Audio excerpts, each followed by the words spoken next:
Move on to our next story. The United Nations General Assembly has voted overwhelmingly to demand an immediate, unconditional and permanent ceasefire in Gaza, with over 149 countries in favor and just 12 against, including the United States and Israel.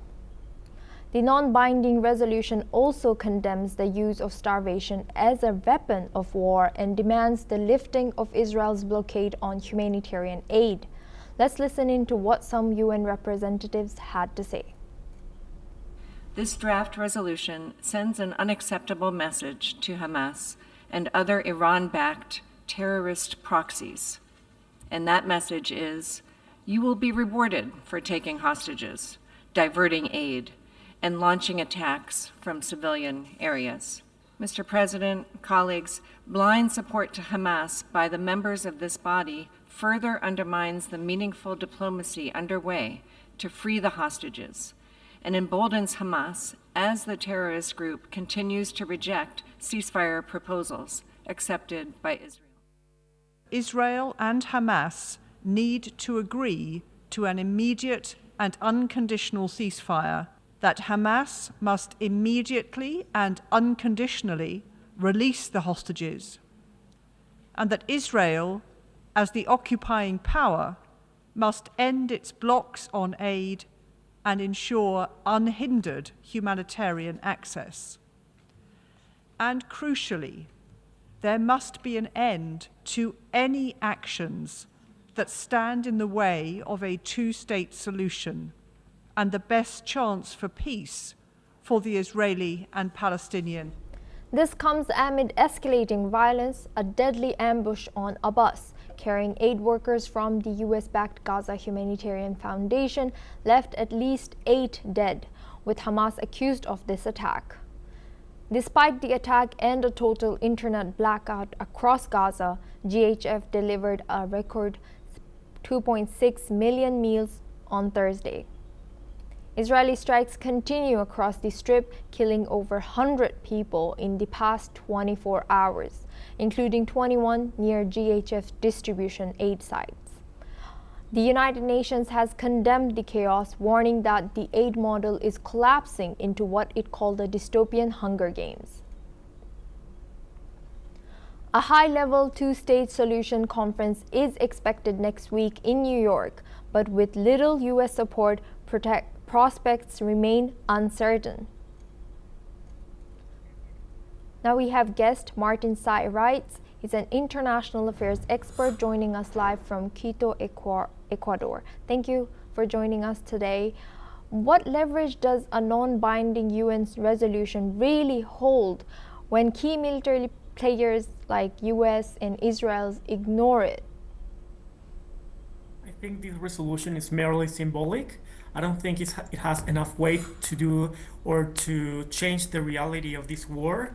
And I think the UN should be more concerned about cooperating with Israel so Israel can feel safe to help the Palestinian people in Gaza in a responsible way.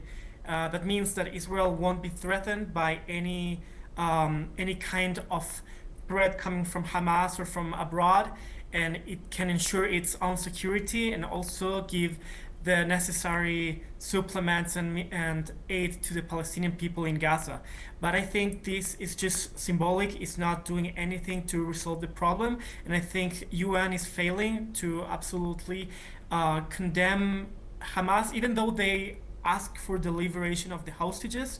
They are labeling a democratic country with a terror organization. I mean, the UN is treating both sides as if they were equal, and I think the UN should be more strict in condemning Hamas, condemning the international support for this movement and the violence that this terror group is doing, and it should be more open to cooperate with Israel so Israel can help the Palestinians.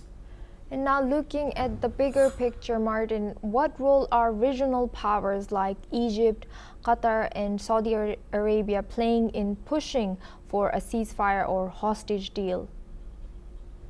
So all of these countries, especially Saudi Arabia and Egypt, they are very close allies with the US.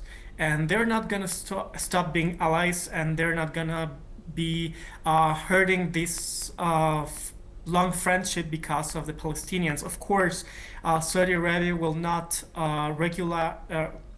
regulate the relationship between Saudi Arabia and Israel until they're demanding that there will be a Palestinian state.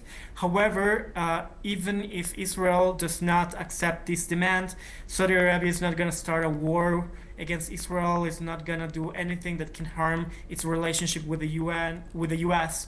And in the other hand, Egypt is already a they signed peace with Israel. They have regular international relations with Israel, and they're not gonna ruin it, and they're not gonna ruin their economic relations with the US. So I think Egypt is very neutral in this aspect. They're not taking any side. I think Egypt is not gonna push Israel for any Palestinian state or for any ceasefire. However, Saudi Arabia, I think they're gonna push symbolically, not bellically or economically. And according to how does the attack on the GHF bus, as of what we know of today, reflect the growing power struggle within Gaza Strip beyond Israel-Hamas conflict?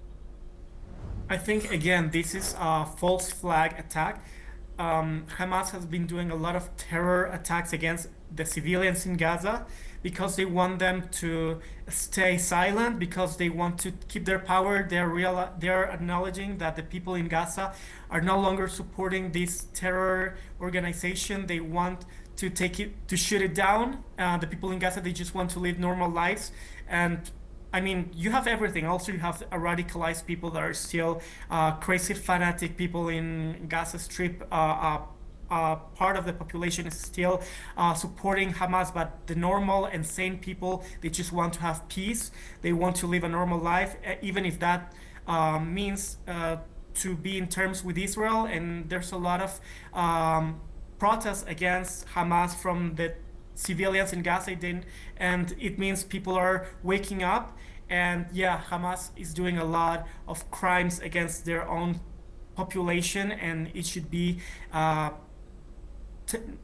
taken as a great threat for the Gaza Strip and for the peace in the Middle East. I think the UN should address these issues.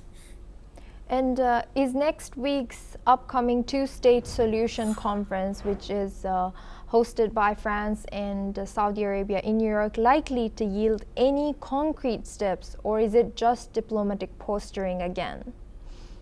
It's not gonna solve any problem. Saudi Arabia is not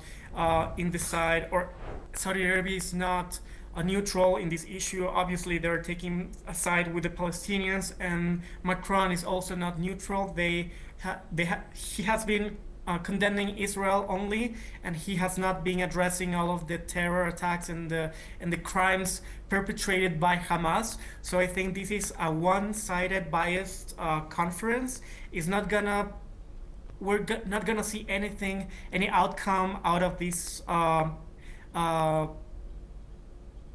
between these two nations. And I think Macron is not neutral at all, and this is merely symbolic. They have no power at all to enforce whatever they want from Israel. So the only way that I think the whole world can have any kind of approach to Israel is through diplomacy and through acknowledge that Israel has the right to protect itself and to be safe. So this is the only way, in my opinion, that they can change any policy from Israel. Thank you very much, Martin Sai-Reitz, for joining us and sharing your expertise as an international affairs expert. Well, that's all we have time for. We will continue to bring more news updates from around the world.